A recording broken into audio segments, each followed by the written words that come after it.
Xoş gördük.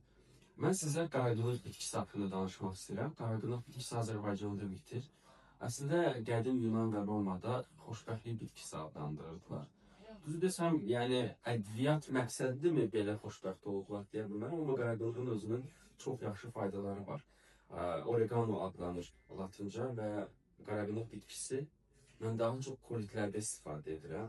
Bir yuxarı tənəffüs yollarını, bir də ağız boşluğunun iltihab xəstəliklərində qaraqınıq bitkisinin dənməməsindən istifadə olunur. Həmçinin qaraqınıqdan ədviyyat kimi də yeməklərə istifadə oluna bilir. Məsələn, bəzi kolitlər zamanı qaraqınığı bir neçə bitkilərlə bərabər də istifadə edən olur. Məsələn, çoban yastığı, yarpız kimi, boynuzların kimi ən yaxşı bağırsağa təsir göstərən bitkilər, iltihabı ardan götürən bitkilərlə bərabər istifadə oluna bilir.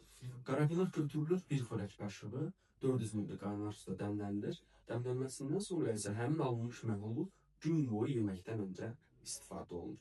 Qaraqınıq bitkisinin əgər kimdəsə kəskin ürək bulanma varsa və yaxud da böyrək çatışmazlığı və ona görə də hormonal qəbul edirsə, qaraqınığın istifadəsi məhdudlaşdırılmalıdır.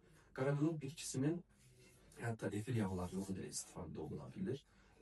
Qaraqınığın dəmləməsindən istifadə edin, 20 gün istifadə edin, mütləq şəkildə 10 gün fasilə verməyiniz məsləhətdir.